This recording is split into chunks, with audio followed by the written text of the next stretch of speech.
हरे कृष्णा। आप सभी को मेरा प्रणाम। मैं मंजू मिश्रा ध्यान सो चैनल से आपको बतलाने वाली हूँ कि कृष्ण नाम का क्या प्रभाव है। कृष्ण नाम कोई साधारण नहीं है। इनके जप से भगवान श्री कृष्ण प्रसन्न होकर हमें परम धाम देते हैं।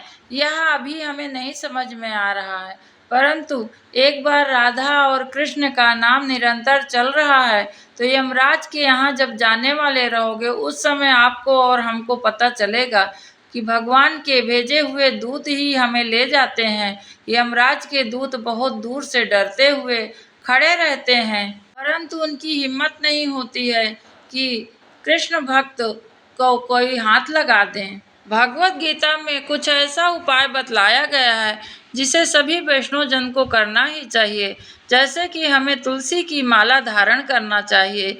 ये हमें निरंतर भगवान श्री कृष्ण के करीब और करीब करते जाती है, क्योंकि जब हम हरि भक्त हैं, वैष्णव जन हैं, यह बार बार हमें तुलसी माला याद कराती है और जो भी हमारे शरीर की मन की अशुद्धि होती है वह सब खत्म होते जाती है। आप सभी वैष्णव जन से मेरा अनुरोध है, तुलसी माला अवश्य धारण करें। दूसरी, ठाकुर सेवा अवश्य हमें करनी चाहिए। अपने घर में यदि बाल गोपाल हैं तो उन्हें समय पे नहलाएं धुलाएं। जिस प्रकार आप अपने बच्चे के साथ व्यवहार करते हैं उसी प्रकार ठाकुर जी के साथ व्यवहार करिए और उन्हें अपने दुख सुख का साथी बनाइए। स्वयं को भगवान के साथ अपने आप को जोड़कर जरूर रखिए आप सब, क्योंकि कितने भी रिश्तेदार हैं, कभी हमारा वो साथ देते हैं और कभी नहीं देते हैं। कभी मनमुटाव हो जाता है, कभी उन्हीं से फिर घुल मिल जाते हैं, परंतु कृष्ण ऐसे हैं कि वो हमेशा आपका साथ देंगे। इसलिए कृष्ण से जुड़ के रहिए, इनकी जरूरत सदा ही आपको पड़ती रहेगी। भगवान श्री कृष्ण यही कहते हैं, मैं वहीं खड़ा था परंतु तुमने मुझे याद नहीं किया। और मेरा एक स्वभाव है कि मैं भक्त के अधीन हूँ। जब तक भक्त मुझे आदेश नहीं करता है मैं भले देखता रहता हूँ उसकी दुर्गति, परंतु मैं उसका साथ नहीं देता हूँ।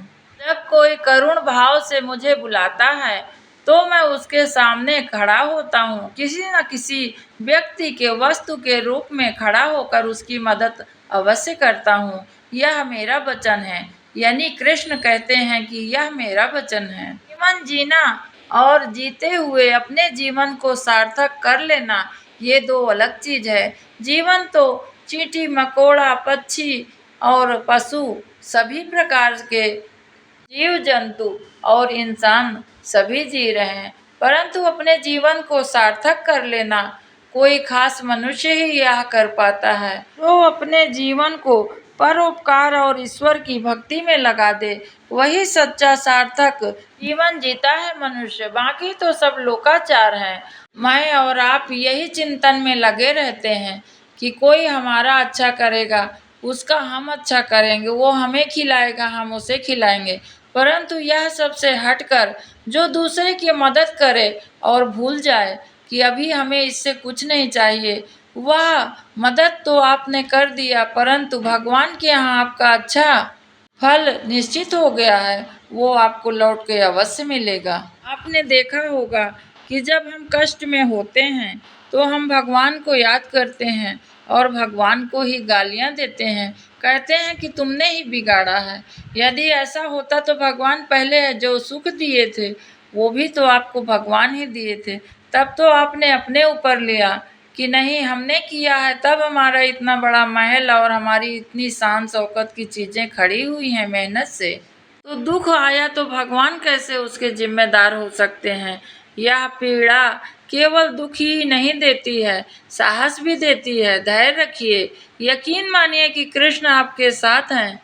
यदि आज आपको पीड़ा है तो कल भगवान आपको समझाते हुए लड़खड़ाना और गिरना और फिर उठकर खड़ा होना, यह सब भगवान की ताकत अवश्य आपको महसूस होगी। कृष्ण कहते हैं, जिसका हाथ मैं एक बार पकड़ लेता हूँ कभी उसका हाथ छोड़ता नहीं हूँ। वो गिरेगा, खड़ा होगा, गिरेगा, फिर खड़ा होगा, परंतु वह मिटेगा नहीं। क्योंकि मनुष्य योनि में जब जन्म हुआ है तो पूर्व जन्म जो भी हमारा था उसके कर्म हम भोग रहे हैं। चाहे अच्छे कर्म के कारण हमें धन वैभव ऐश्वर्य मिल रहा है और चाहे बुरे कर्म के कारण हमारे किसी प्रकार से कष्ट हमें मिल रहे हो, परंतु आज कृष्ण का हाथ हमने पकड़ा है तो कृष्ण आगे से हमारे साथ कभी गलत नहीं होने देंगे।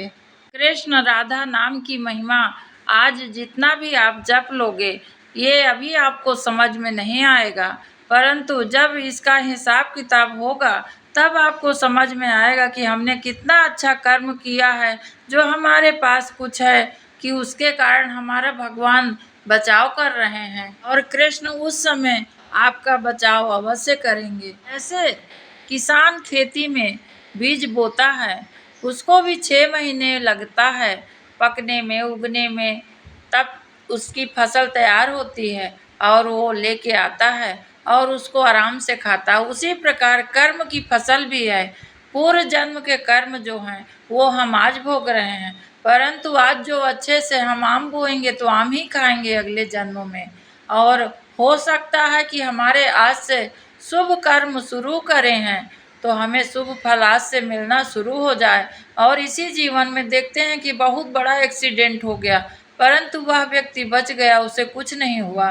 तो ये हमारे आज के कर्म भी हैं।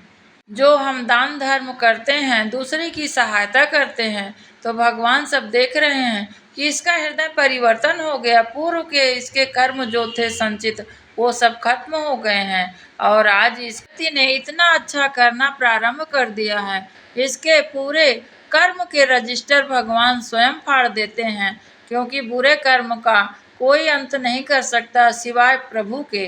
श्री कृष्ण के शरण में रहिए, राधा रानी का नाम लीजिए, इससे ही हमारा और आपका कल्याण है। दूसरा कोई सहायता कर ही नहीं सकता है।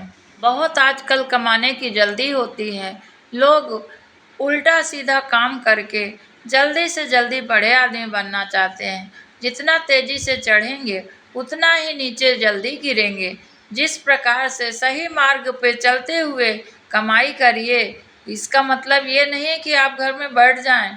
अपना अपना कर्म तो सबको करना पड़ता है। परिवार किस प्रकार चलेगा, ये इतनी महंगाई भी है, तो हर प्रकार से आप देखिए अपना कर्म जरूर करिए, लेकिन ऐसा ना करिए कि किसी की आह लगे और उसके आत्मा से जो श्राप निकले वो अवश्य आपको भुगतना ही होगा।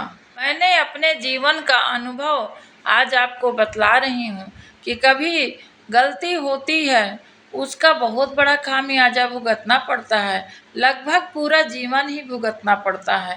और जब आप पूरी तरह से अपने आप को बदल लेते हैं, भगवान पे समर्पित हो जाते हैं, भगवान उसका रास्ता स्वयं बना देते हैं। झाड़ पोंछ के आपको सारी गली देंगे, सही सही रास्ता बताएंगे कि किधर जाना है। बस एक बार उनके शरण में आप जाकर उनसे पूछिए कि हे प्रभु, अब मुझे कुछ समझ में नहीं आ रहा है, अज्ञानी व्यक्ति हूँ, कैसे समझूंगा आपकी माया।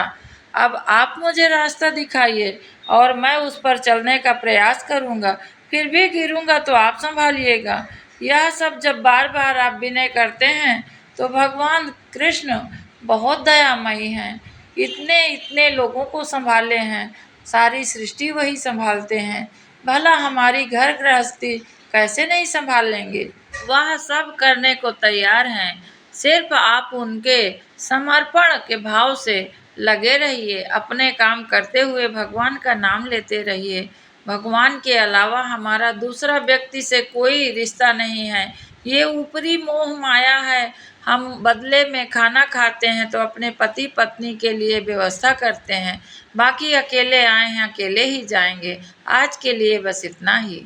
भगवान मेरी नैया उस पार लगा देना, अब तक तो निभाया है, आगे भी निभा देना। बोलिए श्री वृंदावन बिहारी लाल की जय, लाडली सरकार की जय, आज के आनंद की जय। जय जय श्री राधे, जय जय श्री कृष्णा, हरे कृष्णा।